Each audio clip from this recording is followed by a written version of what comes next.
안녕하세요 여러분, 돈스토리입니다. 오늘은 한 사람의 욕심이 세상을 뒤집다, 스페인 정복자 프란시스코 피사로에 대해 알아보실게요. 피사로는 스페인에서 흙수저였어요. 아버지는 군인, 어머니는 천민이었죠. 피사로는 또 사생아였습니다. 직업은 돼지치기예요.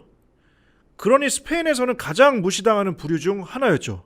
그러니까 스페인에서는 본인이 아무리 노력해도 자신의 삶이 역전할 수 없다고 확신하죠.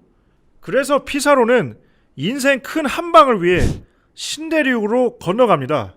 그 당시 신대륙으로 간다는 거는 진짜 목숨 걸고 가는 거예요.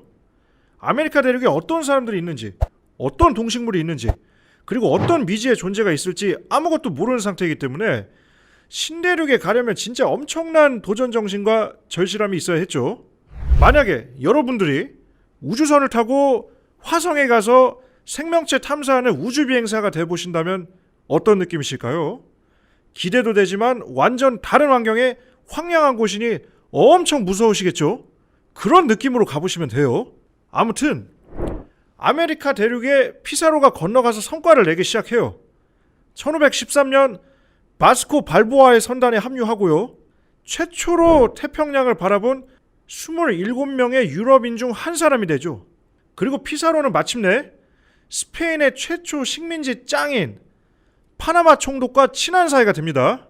그런데 총독이 점점 발보아를 미워하게 되고 죽일 계획을 짜요. 그래서 피사로에게 부탁을 하죠. 발보아 좀 잡아오라고요. 피사로는 윤리의식이 없는 인간이었어요. 자신을 밥 먹고 살게 해준 발보아를 총독에게 팔죠. 발보아는 결국 처형됩니다. 그리고 그 공으로 새롭게 건설된 식민도시 파나마의 시장이 됩니다. 그런데 사실 피사로 직책이 오늘날 우리가 알고 있는 시장님, 도지사님이 아니고요.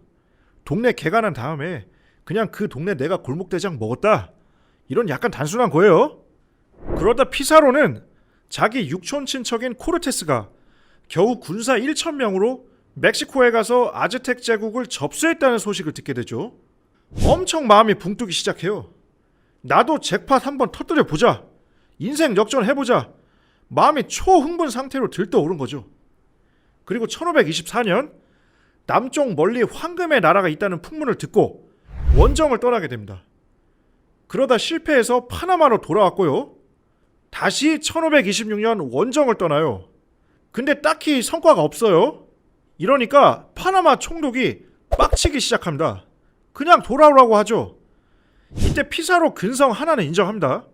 부하들이 짜증내고 반항할 때 갑자기 땅에다 선을 그어버려요. 그리고 얘기하죠.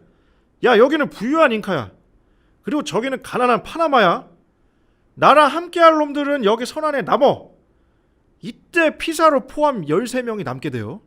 그리고 역사에서는 그들을 명예로운 13인이라고 부른다네요. 아무튼 명예롭지는 않아 보이는데요, 그쵸? 이런 피사로의 끈질김에 총독도 그냥 포기하고 지원병을 내줘요.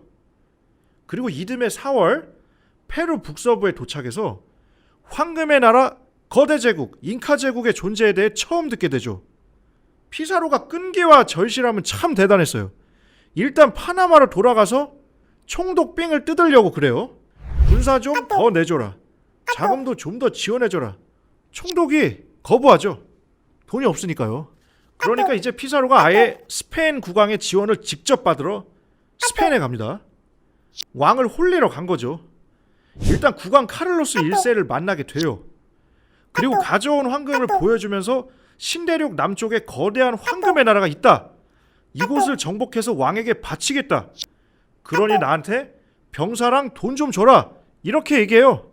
사실 이때 스페인은 멕시코의 아즈텍 제국을 접수한 지 얼마 안 된 시점이라 그쪽을 지원하느라 크게 여력은 없는 상태였어요.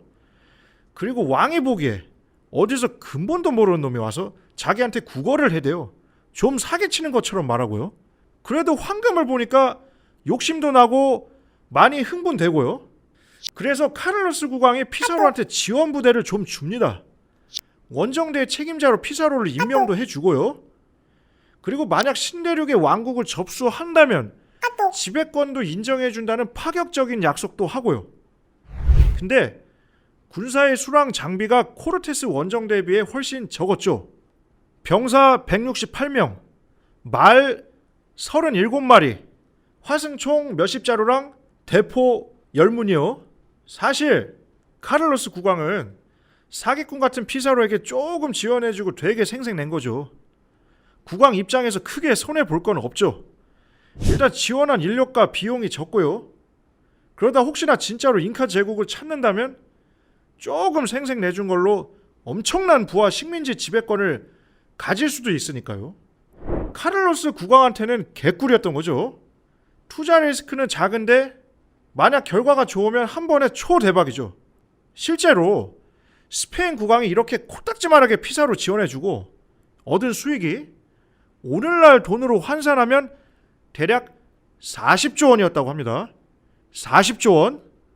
수익률이 수천 배죠. 네, 이상 마치도록 할게요. 다음 편에서 다음 얘기 추가해드릴게요. 오늘의 돈스토리 교훈.